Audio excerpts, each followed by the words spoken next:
पिछले एपिसोड में हमने देखा था संग सुहो जो कि संग जिनको का बेटा है, वो अब बड़ा हो चुका है, कॉलेज में पढ़ता है, पर उसके आसपास सभी अवेकन होते हैं सिवाय उसके। पर तभी देखते हैं उसके वहां पे एक गेट ओपन होता है और उसमें से कुछ मॉन्स्टर्स उनके कॉलेज के ऊपर आके हमला करते हैं। अब आगे एपिसोड के शुरू में हम सुहो की आवाज सुनते हैं। वो कहता है, एक बार मुझे एक सपना आया था, ये सब कुछ एक गेम की तरह था। मैं लेवल अप करता था मॉन्स्टर्स को हरा के। जितने सारे मॉन्स्टर्स को मैं मारता, जितने सारे मॉन्स्टर्स को मैं हराता, मैं उतना ही ज्यादा ताकतवर होता जाता। Fighting over and over again. जैसे करते करते मॉन्स्टर्स भी ताकतवर होते जाते, उनके साथ मैं भी और ज्यादा ताकतवर होता रहता था। बहुत सारे काउंटलेस चैलेंजेस के बाद फाइनली मैं फाइनल लेवल तक पहुंच चुका था। पर जो फाइनल बॉस था जिससे कि मैं लड़ा था, वो फॉर्मिडेबल था, उसे हराया नहीं जा सकता था, वो इतना ज्यादा ताकतवर था। ऑल्दो वो इस तरह का एक एनिमी था जिसके ताकत का आप एनवी नहीं कर सकते, बस आप उसके प्रेज कर सकते हैं, उसके प्रशंसक बन सकते हैं, रिस्पेक्ट कर सकते हैं। और पता नहीं क्यों किसी वजह से मुझे ऐसा लगता था कि जो फाइनल बॉस का आइडेंटिटी था वो बेटा गेम अच्छा लगा तुम्हें? गेम डैड वो मेरे डैड की तरह था। जितना कि मुझे लगता है जो इमेज मेरे डैड का मेरे पास था, वो मैंने अपने ड्रीम में प्रोजेक्ट करना चालू करा था। एक स्ट्रॉन्ग डिपेंडेबल डैड। कैसे डैड इतने स्ट्रॉन्ग पर्सन बन सकते हैं? तभी देखते हैं वहां पे एक सिलेंडर को।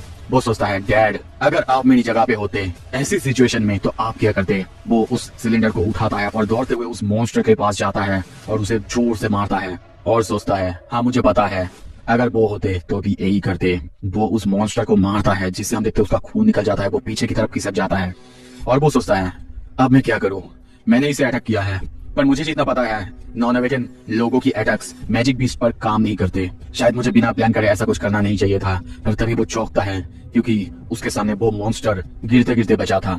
जो खून चारों तरफ गिर रहा था वो उनके जगह में वहीं पे रुक जाता है और वो सोचता है, उस लड़की को देखते हैं, वो भी वहीं पे ठहर जाता है। उसके आंखों से जो आंसू गिर रहे थे वो भी अपने जगह पे ठहर जाते हैं। वो सोचता है, ये सब आखिर क्या है? क्या समय वो रुक चुका है? वो सामने देखते हुए चौंकता है क्योंकि उसके सामने एक नोटिफिकेशन डिस्प्ले ओपन होने लगता है जिसमें कि लिखा हुआ था, secret quest, the courage of the powerless, conditions made, you have earned the right to become a player. क्या तुम ये एक्सेप्ट करते हो? तुम अभी प्लेयर बन सकते हो। वो सोचता है, क्या ये सिचुएशन, ये तो बिल्कुल वैसा ही है जैसा कि मेरे सपनों में था। अगर मैं अपने सपनों जैसा उतना ताकतवर बन सकता, अगर ऐसा हो सकता है तो क्यों इस सिचुएशन में मैं क्यों ना एक्सेप्ट करूं?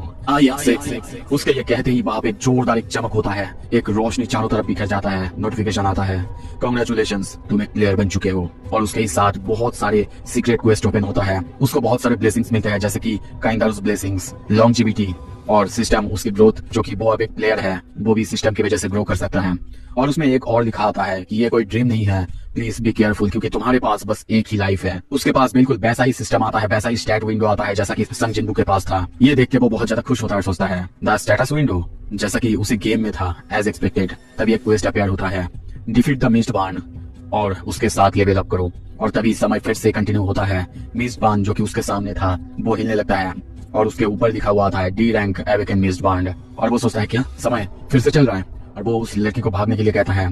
तभी उसके सामने और दो नॉन अवेकन मिस बार्न अपेयर होते हैं, यानी जिन लोगों को डी रैंक मिस बार्न ने काट लिया था। वो देख के सोचता है, क्या वो नेम, वो टैग्स जो कि उनके सर के ऊपर है? मेरे एनिमीज दो तरह के हैं, नॉन अवेकन जो कि सिविलियंस और एक हंटर जो कि मिस्ट बार्न या फिर बीस्ट बन चुका है। तभी उसके सामने सारे के सारे बीस्ट उसको अटैक करने के लिए आता है और वो सोचता है, अगर सच में मैं अवेकन हो चुका हूँ। तभी ये सोचते हुए वो हर एक को मारने लगता है और एक मिस्ट बार्न उसके सामने आता है जिसको कि वो एक इतना जोरदार पंच मारता है जिसकी वजह से हम देखते हैं वो छत तोड़ के ऊपर चला जाता है। वो अपनी इतनी ताकत को देख के सोचता है, क्या ये एक हिट? नोटिफिकेशन आता है, तुमने एक नॉन अवेकन मिस्ट बार्न को हरा दिया है। और तभी और एक मिस बार्न उस पर हमला करने के लिए आ जाता है और वो उसको एक जोरदार किक मारता है जिससे वो भी हार जाता है। और नोटिस आता है, नोटिफिकेशन आता है, तुमने लेवल अप कर लिया है, क्वेस्ट ट्यूटोरियल कंप्लीट हो चुका है। अब तुम्हारे पास एक और क्वेस्ट है, तुम्हें उस मिस्ट बार्न को हराना होगा और लेवल अप करना होगा। तभी सुहो अपने सामने उसी मिस्ट बार्न को देखता है। पहले के क्वेस्ट कंप्लीट करने की वजह से उसको रिवॉर्ड्स मिले थे।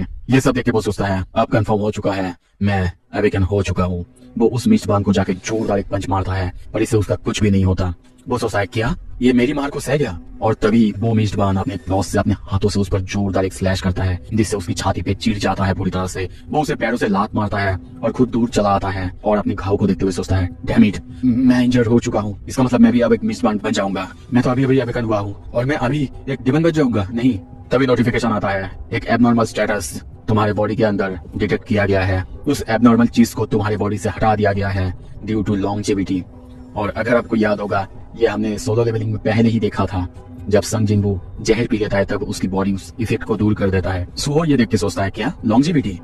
अच्छा अब मुझे याद आ रहा है, ऐसा विंडो पहले तो मैंने देखा था शुरू में। उसकी बॉडी को हील होते हुए देखते हैं, तभी देखते हैं वो मिस्टवान उसके ऊपर उसको हमला करने के लिए आगे आता है। वो सोचता है क्या इसका मतलब क्या मैं एक डी रैंक 20 से कमजोर हूँ? क्या मैं एक ई रैंक हूँ? मैं अभी अभी अवेकन हुआ हूँ और अभी से मुझे रैंक्स की चिंता करना पड़ रहा है। वो मिस्टवान उसे काटने के लिए आगे आ ही रहा था। वो सोचता है क्या मैं कुछ कर सकता हूँ अभी? और तभी सोचता है ओह एक्सेप्ट रवार्ड। नोटिफिकेशन में देखते हैं रवार्ड, 2 रवार्ड्स मिले हैं, एक है डिस्ट्रीब्यूशन पॉइंट और एक है स्टैट्स स्ट्रेंथ पॉइंट। स्ट्रेंथ अब 11 से 14 हो चुका है। वो तभी उस मिस्टवान को और एक जोरदार पंच और लात मारता है, पर उससे भी उसका कुछ नहीं होता। वो मिस्टवान फिर से उसके ऊपर हमला करने के लिए आगे आता है। सो भी जोर से उसे जाके पंच मारता है, पर उससे भी उसका कुछ नहीं होता। सो सोचता है क्या मैं ताकतवर हो चुका हूँ, इतनी ताकत के साथ भी मैं इसे नहीं हरा सकता। अगर ऐसा ही केस है तो ठीक है, मेरे पास जो डिस्ट्रीब्यूशन 5 पॉइंट्स है मैं उसे भी स्ट्रेंथ पे लगा दूंगा। और तभी देखते हैं उसका स्ट्रेंथ 14 से 19 हो चुका है। वो अपनी ताकत को और थोड़ा सा बढ़ाता है और सोचता है मैंने कभी भी ऐसे अवेकन बीइंग्स के बारे में नहीं सुना था जो कि लेवल अप कर सकते हैं। जब भी तुम अवेकन होते हो तुम्हारा रैंक डिटरमाइन हो चुका होता है, तुम उससे आगे नहीं जा सकते और उससे ताकतवर नहीं बन सकते। वो उस मिस्टवान को एक जोरदार पंच मारता है और झुक के उसके पेट में भी जोरदार एक पंच मारता है और सोचता है मुझे नहीं पता ये जो रैंक्स है ये कौन डिसाइड करता है, पर जो भी हो अगर मुझे ऐसा कुछ पावर मिल चुका है कि मैं इस कर्स सिस्टम से खुद को ब्रेक कर सकता हूँ तो मैं जरूर करूंगा। और तभी देखते हैं अब वो एक के बाद एक उस मिस्टवान को उस बीस्ट को पंच करने लगता है। पंच करते करते वो उसे दीवार के पास ले जाता है और उसका पंच अब इतना ज्यादा ताकतवर हो चुका है कि हम दीवार को देखते हैं वो भी टूटने लगता है। और कुछ देर बाद वो एक ही पंच में दीवार को तोड़ते हुए मिस्टवान को वहीं पे मार देता है। उसके हाथों में हम मिस्टवान का खून देखते हैं, वो हाँफ रहा है। तभी नोटिफिकेशन आता है तुमने एक डी रैंक के अवेकन बीस्ट मार दिया है, तुम्हारा लेवल अब इंक्रीज हो चुका है। कुछ देर बाद वो वही दीवार के पास बैठा हुआ है और सोचता है मैं जीत चुका हूँ। सच में अब मैं अवेकन हो चुका हूँ। और तभी कहता है तो फाइनली इसका मतलब मैं कर सकता हूँ, ये मैं हूँ जो कि अवेकन हो चुका है। मैं अब लोगों को बचा सकता हूँ, मैं इस दुनिया का डिजास्टर रिजॉल्व कर सकता हूँ। पर तभी दूसरी तरफ एक अवेकन बीस्ट उसके उसी बिल्डिंग के पास भागने लगता है और वो बहुत जोर से जंप करता है। कुछ देर बाद सुहो नीचे की तरफ देखता है, सोचता है सिचुएशन बाहर की सिचुएशन कैसी होगी? और तभी सामने देखते हुए चौंकता है क्योंकि उसके सामने वही मिस्टवान था जो कि तलवार लेके उसको मारने के लिए आगे आ रहा था। उसका रैंक हम देखते हैं सी रैंक अवेकन मिस्टवान। तो एक डी रैंक के मिस्टवान को हराने के लिए भी उसे इतना ज्यादा ताकतवर होना पड़ा। तो अब क्या वो उसे भी हरा सकता है? अगर आपको देखना है प्लीज सब्सक्राइब करो और जल्दी से जल्दी लाइक करो, शेयर करो। Thank you so much.